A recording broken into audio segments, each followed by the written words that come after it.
하나님의 말씀은 에베소서 3장 12절 말씀부터 봅니다.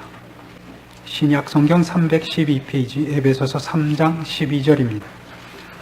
우리가 그 안에서 그를 믿음으로 말미암아 담대함과 하나님께 당당히 나아감을 얻느니라. 그러므로 너희에게 구하노니 너희를 위한 나의 여러 환난에 대하여 낙심치 말라. 이는 너희의 영광이니라. 우리가 벌써 오랫동안 여기 11절, 12절 말씀들, 사실은 조금 더 앞에 있는 말씀들부터 시작되었습니다만은 그 안에 포함되어 있는 하나님 말씀의 무궁한 내용들과 풍성한 내용들을 살펴보고 있는 중입니다.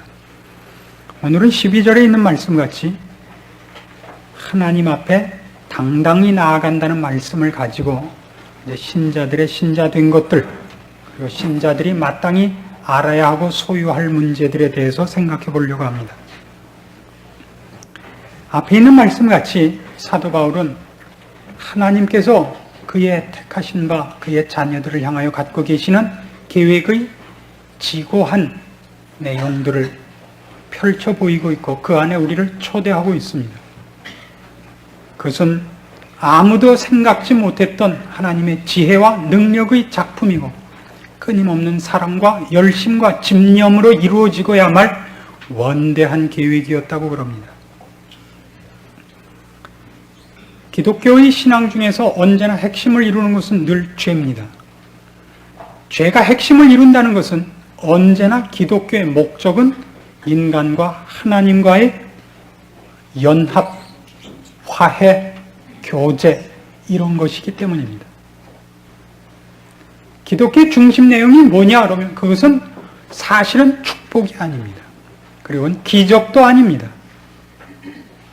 기독교의 궁극적인 핵심되는 내용이 무엇이냐 그러면 원래 하나님께서 의도하셨던 것 같이 하나님께서 그가 만드신 자녀들과 완벽한 교제를 이루어 영원한 나라에서 영원토록 그 교제를 유지하는 것입니다. 그래서 우리가 잘 아는 대로 요한복음 17장 3절에는 영생을 이렇게 정의하고 있습니다. 영생은 곧 유일하신 참 하나님과 그의 아들 예수 그리스도를 아는 것입니다.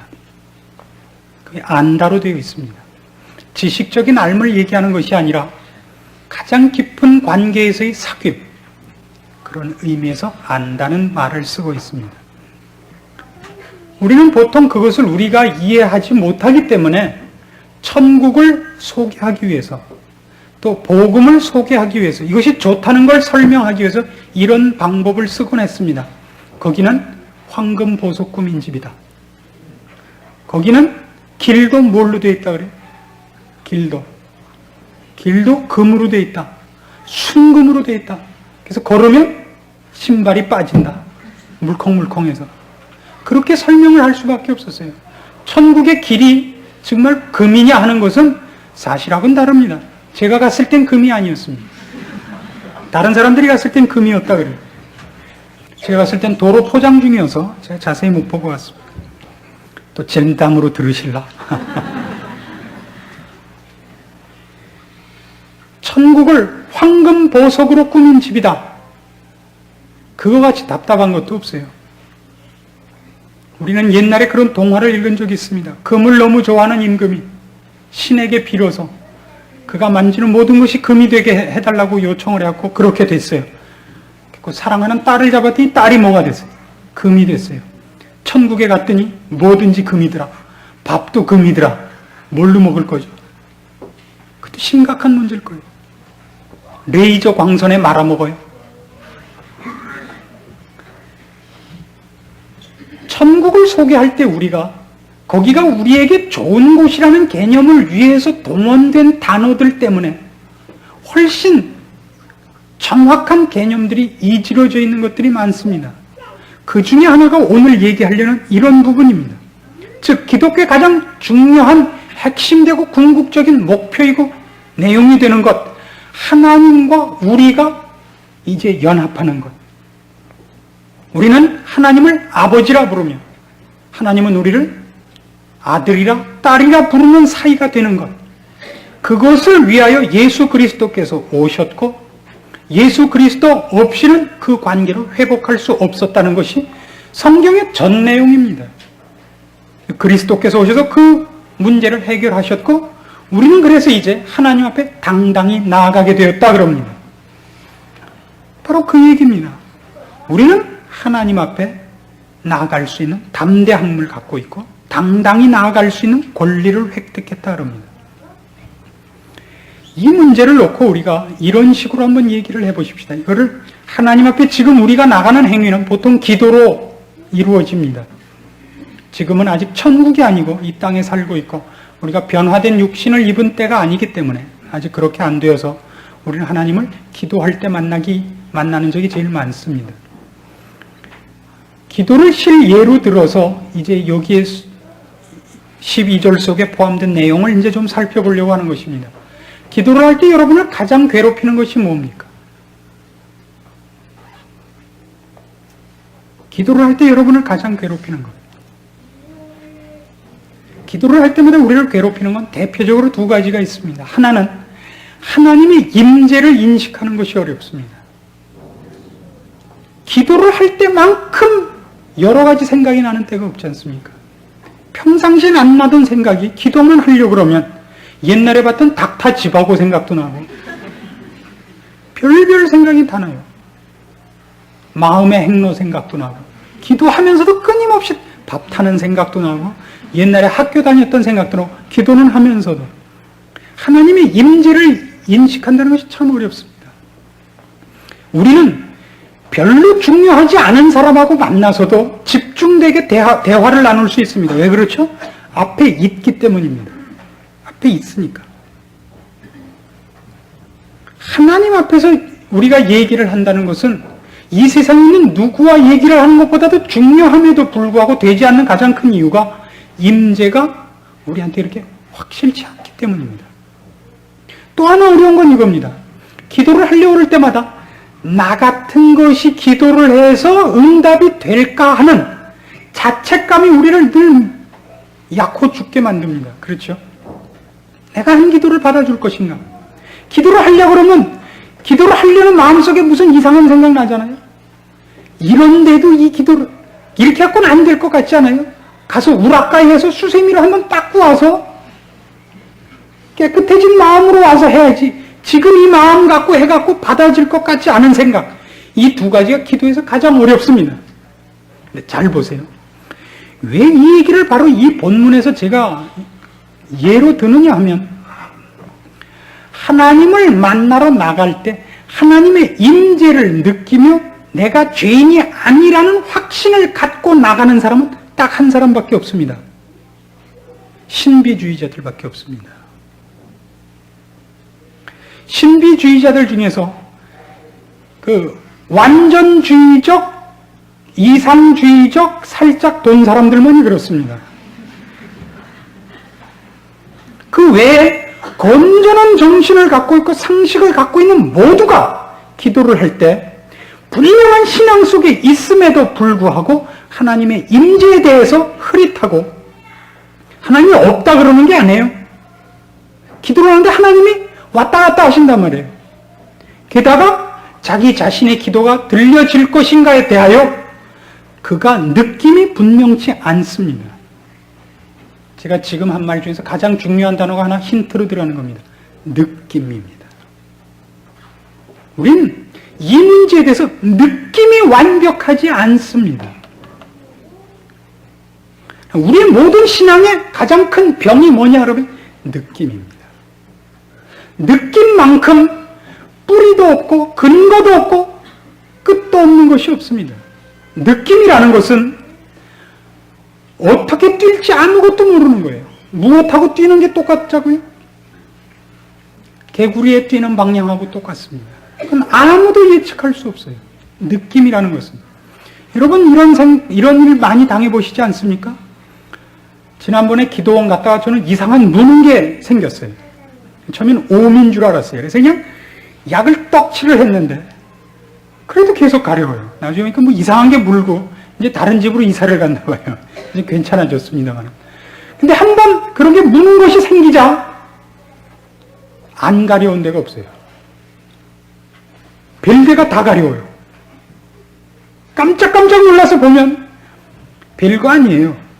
그 옆에 있던 커튼이 닿기도 하고 옷이 이렇게 구겨져 있기도 하고, 근데 소스라쳐서 뒤집어 보면 머리카락 하나 들어있고 그런 거예요.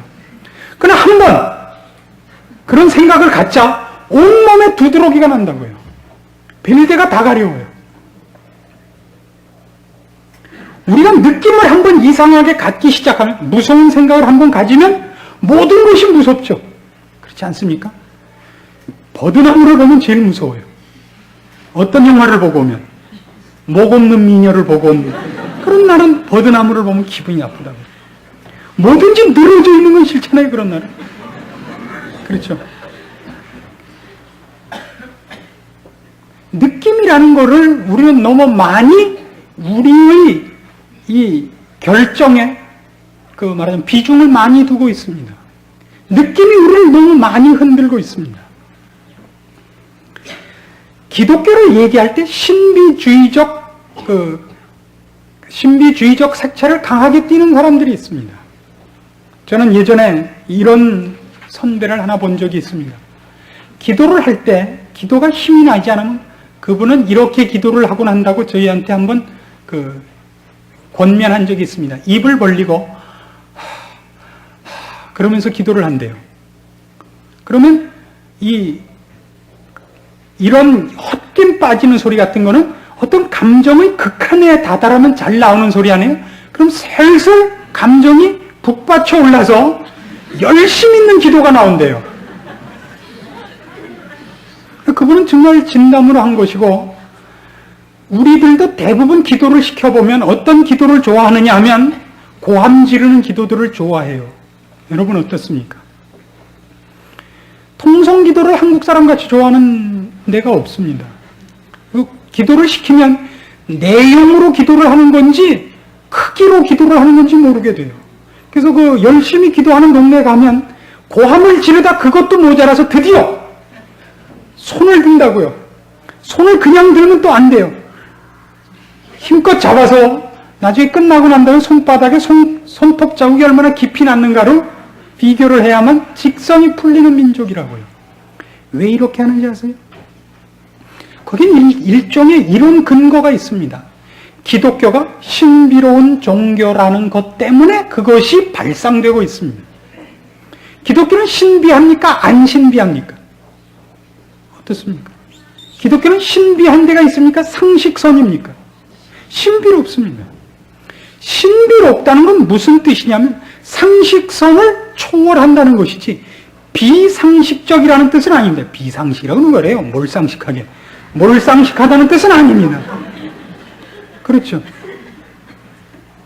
상식을 거부한다는 뜻이 아니라 상식을 넘어섭니다. 그러나 잘 보세요. 하나님이 만일 신앙을 신비적인 것으로 전 내용과 방법을 요구하셨다면 성경을 주셨을 리가 없지 않습니까? 성경을 줬기보다 무엇을 주셔야 맞습니까? 성경을 안 주고 무엇을 줘야 맞습니까? 주문을 주셔야지, 주문을. 그렇잖아요? 그래서 그 주문을 외우면 연기와 함께 꿈인 듯 아닌 듯 나타나셔야지. 성경은 말이에요. 여러분이 보시다시피 훨씬 상식적이고 이성적으로 쓰여 있단 말입니다. 내용이 상식을 초월한다는 것과 그것을 소개하고 설명하는 것이 신비롭다는 것은 얘기가 다르다고요. 그렇지 않습니까? 내용이 상식을 벗어나고 있습니다. 상식을 벗어난다는 건 내용의 범주가 자연계, 물질계를 벗어나고 있어요. 영원을 얘기하고 있고 영계를 얘기하고 있으며 내세를 얘기하고 있고 물질이 아닌 영적 존재들을 얘기하고 있습니다. 창조주를 얘기하고 있습니다. 그렇지 않습니까? 내용이 그렇다는 것과 내용이 신비로운 것들이 있다는 것과 그것을 신비로운 방법으로 설명하고 있다는 것과는 얘기가 다르다니까요. 그걸 어떻게 설명을 해요? 상식적으로, 이해할 수 있도록 설명을 한다고요.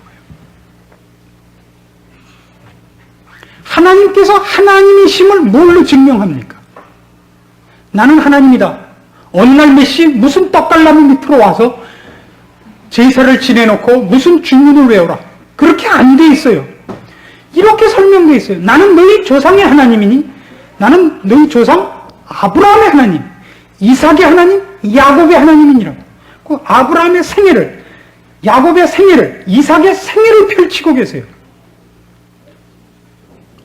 나는 너희를 구원할 하나님이니 내가 내 약속을 지킬 것을 이렇게 너희들에게 약속하겠다. 내년 이맘때쯤 너희에게 아들이 있으리니 그 아들 이름을 영선이라 해라.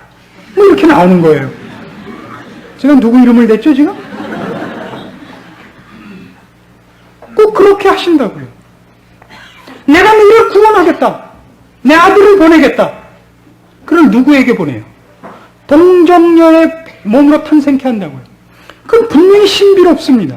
그러나 잘 보세요. 처녀가 애를 낳는 것과 말이 애를 낳는 것은 어느 쪽이 더 신비롭습니까? 어때요? 말이 낳는 게 훨씬 신비롭죠. 그럼 하나님이 말에서 나게 할 수 있어요, 없어요? 있죠. 그럼 말이 아니고 여자예요. 남자도 아니에요. 애를 낳을 수 있는 사람에게다 기적을 도입해요. 기적인 것을 확인시키기 위해서 처녀로 한단 말이에요. 그 신비성을 아시겠습니까? 아브라함에게 100살이 돼서 애를 줘요. 그렇죠?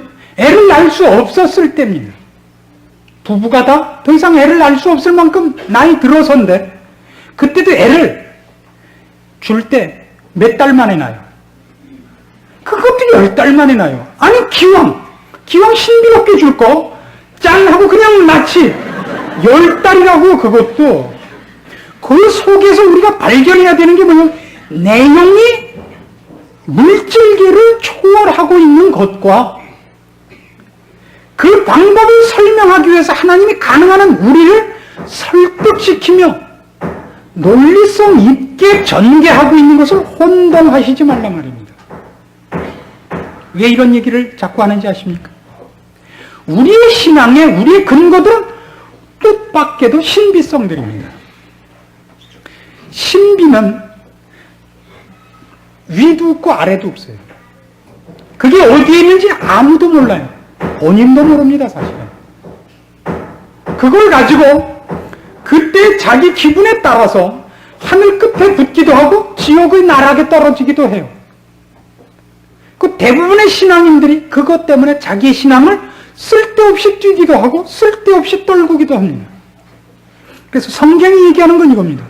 너희가 하나님 앞에 나아가는 것은 여기 보시면 12절 보세요. 우리가 그 안에서 그를 믿음으로 말미암아 담대함과 당당함을 얘기하고 있습니다. 자, 다시 우리가 하나님 앞에 나아가는 문제에 있어서 담대함과 당당함은 우리의 느낌에 근거하지 않고 무엇에 근거한다고요? 그를 근거로 해서요. 그는 누구예요 여기서? 예수 그리스도입니다. 예수 그리스도를 근거로 해서 그분께 나아가는 것이 이분 예수 그리스도로 말미암는 당연한 결과로서 확실시 되기 때문에 담대함, 당당함이라는 단어가 쓰이지, 그 일에 대한 내 필링이, 내 느낌이 얼마나 대단하냐에 따라서 담대함과 당당함이 연결되고 있지 않다고요. 그래서 성경은 교리를 많이 요구하고 있습니다. 교리란 뭐죠? 사실인가 아닌가를 우리의 느낌으로서가 아니라 따져서 보는 것입니다. 제가 그 영화를 본 지 하도 오래돼서 지금 정확하게 기억이 안 납니다만 자랑과 정열이라는 영화가 있었습니다. 김희태 집사님 보셨습니까? 좋은 학교 다닌 분들은 다 이런 영화를 봅니다. 그 영화가 스페인 내란에 관한 영화였습니다.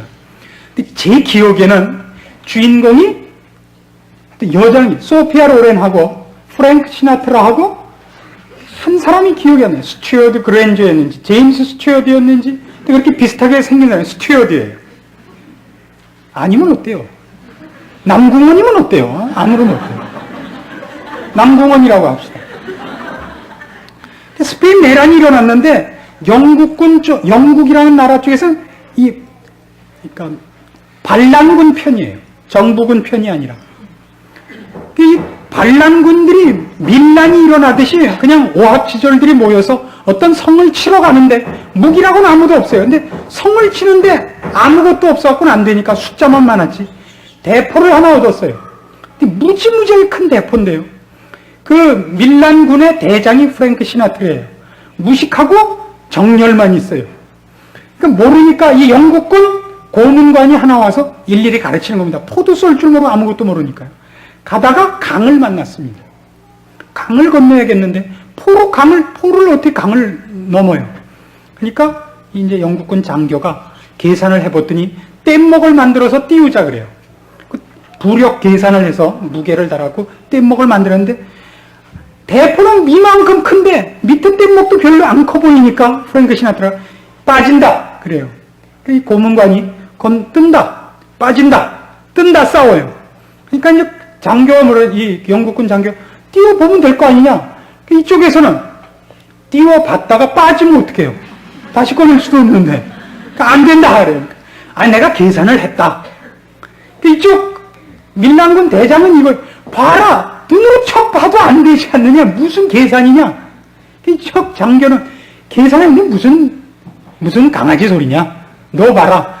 너 보니까 정말 떠요. 그것을 제가 지금 도입하려고 이렇게 오랫동안 얘기를 하는 겁니다. 계산을 하면 확실해요. 아르키메데스의 원리 아니에요. 간단하게. 너 보면 안다고요. 뭘 했어요? 계산을 해서 한 겁니다. 이건 이렇게 됩니다. 왜 알죠? 그럼 지식들로 말미암아 우리는 확신을 갖는 겁니다. 우리가 확신을 갖는 것 중에는 여러 가지가 있지만 우리가 갖는 느낌보다는 사실은 계산된 사실, 훈련된 이성, 이쪽이 훨씬 더 정확한 법입니다. 하나님은 우리의 확신을 위해서 하나님께서 그런 모든 자료들을 성경에 너무나 풍성히 허락하고 있습니다. 인간이 누구인가를 위해서 구약을 쓰고 있습니다. 이스라엘의 전 역사를 보여주고 계십니다. 하나님의 성실함을 이스라엘의 역사와 견주어서 얼마나 확실하게 보여주고 있습니까? 여러분이 만일 하나님이었다면 구약 역사를 어디까지 용서하셨을 것 같습니까? 저는 민수기 채 못 갈 것 같아요. 레위기 한 20장쯤에서 그냥 다 죽이고 관뒀을 것 같아요. 그러나 하나님은 민수기가 뭐예요? 신명기, 여호수아, 사사기, 룻기, 사무엘 다음에 뭐예요? 열왕기, 역대 가도록 있어요. 거기까지만 있어요? 지금까지도 있어요. 이스라엘 민족은. 혼은 냈지만 죽이지 않는다고요. 그의 자녀들을. 하나님의 성실하심과 하나님의 오래 참으심에 대해서 그것보다 더 잘 설명할 수 있는 건 없습니다. 하나님이 오래 참으신다는 걸 우리는 뭘로 아느냐? 느낌으로 아는 게 아니라 사실을 보고 합니다. 그는 자비로우시며 은혜로우시며 노하기를 더디하시며 긍휼이 풍성하시며 하는 묘사들을 성경이 썼기 때문일 뿐만 아니라 그 사건들을 실제로 그 사실들을 성경의 사건들을 통하여 보았기 때문입니다. 그분이 우리를 사랑하신다는 사실을 예수 그리스도를 보내신 걸로 보고서 압니다. 우리가 무엇이길래 예수 그리스도를 우리 죄를 위해 십자가에 달아 매시느냐 말이에요. 그런 것들은 우리가 알고 있는 사실들입니다. 그걸로 인하여 우리는 하나님 앞에 담대히, 당당히라는 말을 쓰는 겁니다. 여러분의 기도가 혹시 여러분의 지금의 수준, 자신의 저지른 어떤 기억나는 죄악들, 그리고 지금 아직도 자기가 보기에도 만족스럽지 못한 상태 때문에 걱정스러울 때마다 그 얘기를 되씹어 보셔야 됩니다. 그래서 예수 그리스도를 보내셨다는 사실을 거기다가 답으로 꺼내놓으셔야 됩니다. 하나님께서 우리를 사랑하시며 우리를 그의 존전에 부르시는 그의 질명과 사랑과 능력에 우리의 자존심도 우리의 열등감도 절망감도 방해가 될 수 없습니다. 그게 당대함이고 당당함입니다. 우리는 종종 이런 사람들을 만납니다. 말하자면 자기는 실제적이라는 사람을 증명하기 위해서 난 교리 같은 건 몰라요. 난 신학은 몰라요. 그러나 저는 하나 아는 거 있어요. 기도하면 하나님이 저를 들어주신다는 걸 알아요. 그걸 어떻게 알았죠? 간밤에 잘 때 하나님께서 와서 그렇게 가르쳐줬어요? 아니에요. 그가 그걸 아는 것도 성경 때문에 아는 거예요. 그렇지 않습니까? 성경 때문에 알았다는 것은 경험된 것뿐만 아니라 하나님께서 약속하신 것이 사실인 것을 나를 설득한 어떤 방법이 있었다는 뜻이에요. 나를 설득한 것이 개인적인 경험만으로 전부 설득된 게 아니라 설명된 것으로 있었기 때문에 성경을 통해서라는 말을 하는 거예요. 성경을 통해서라는 말은 그 설득이 말하자면 감정에 호소한 것 이상으로 이성에 호소한 게 있다는 뜻입니다. 설득은. 우리는 그러나 우리 신앙 체계를 어디에서 제일 많이 가지죠? 내 자식을 학교 붙여준 사건에서, 내 남편을 병상에서 일으켜준 사건에서 하나님의 사랑과 하나님의 능력을 배워요.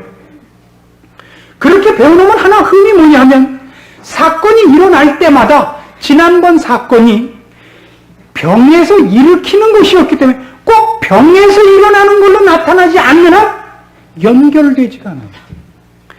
병에서 내 남편을 일으킨 것이 갖는 메시지가 전달되는 것이 아니라 병을 고쳐준 것으로만 메시지가 남아요. 학교를 붙여준 것으로 경험을 가지면 하나님의 선하심이, 하나님이 그 선하심을 무엇을 목표로 하고 있느냐가 연결이 잘 안 돼요. 내가 곤란할 때 부르면 곤란한 일을 해결해주는 해결사로밖에 메시지가 연결이 되질 않아요. 그래서 하나님은 우리에게 부닥친 위기와 난관에서 꺼내주는 것으로서가 아니라 성경을 통해서 만나기를 먼저 원하시고 대부분의 방법을 성경을 통해서 이루고 싶어 하십니다.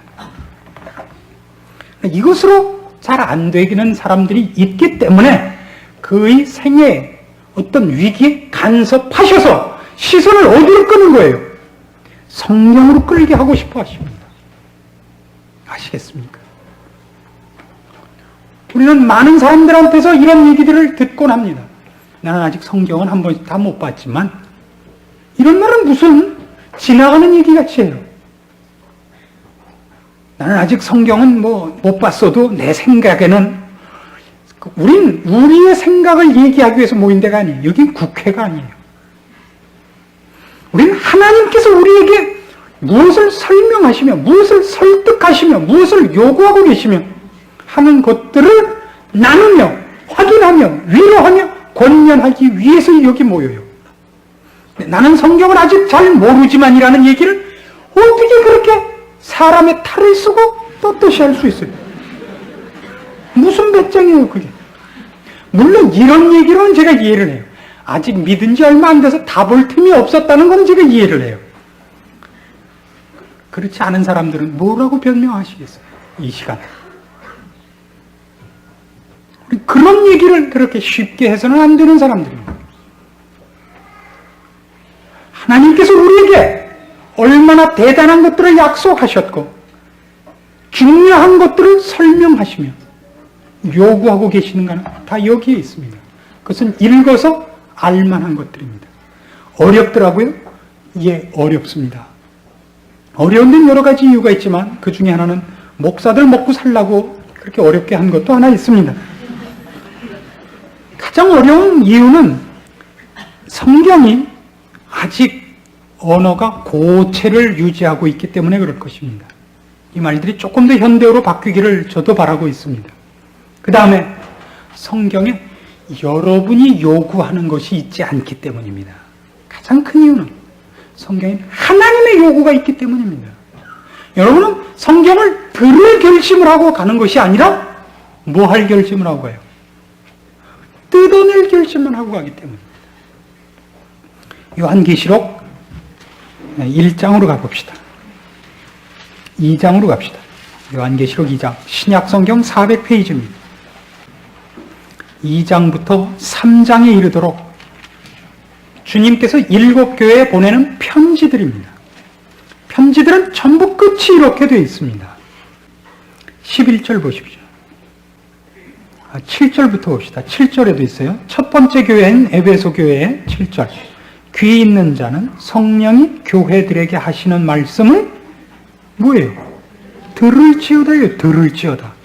11절. 귀 있는 자는 성령이 교회들에게 하시는 말씀을 들을지어다.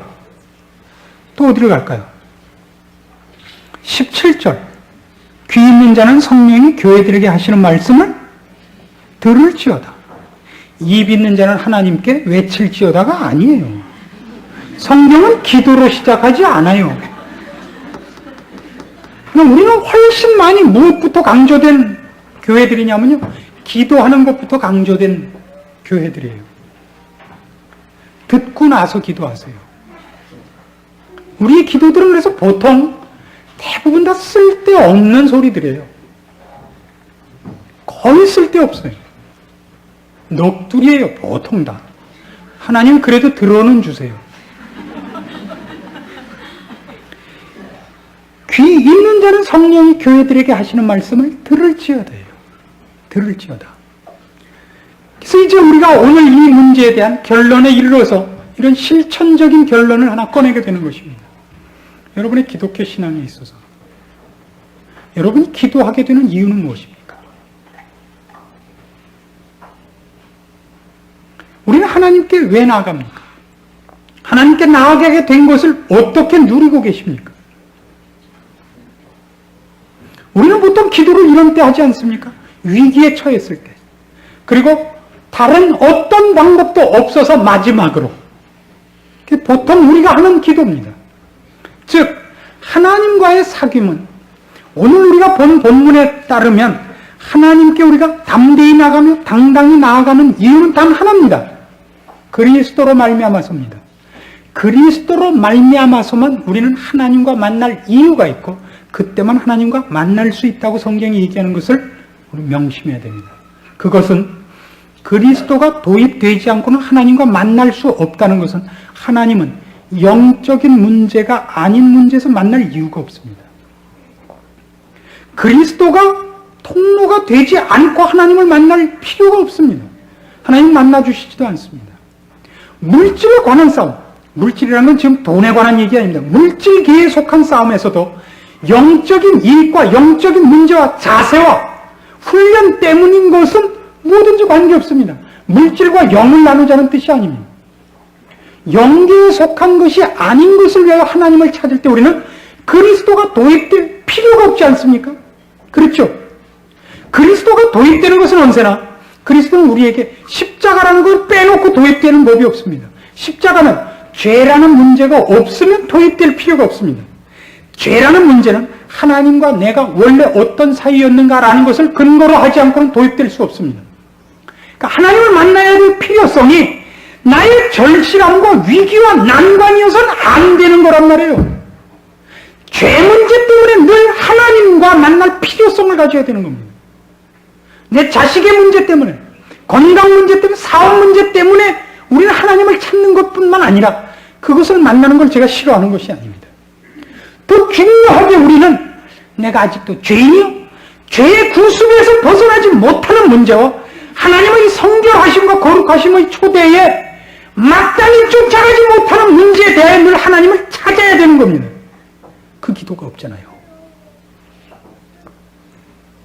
그게 교회가 지금 힘을 잃고 있는, 그리고 신자들이 자신의 위치와 자신의 축복을 놓치고 있는 가장 큰 이유입니다.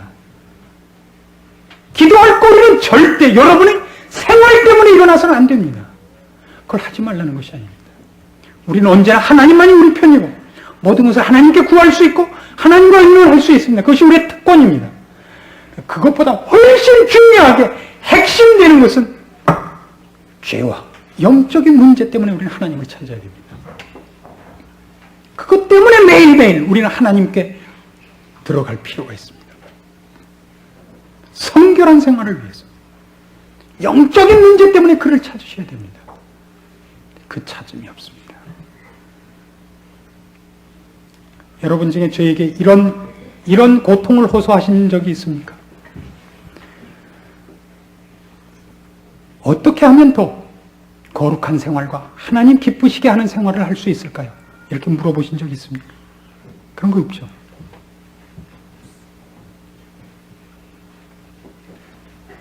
가짜로라도 한번 물어보세요.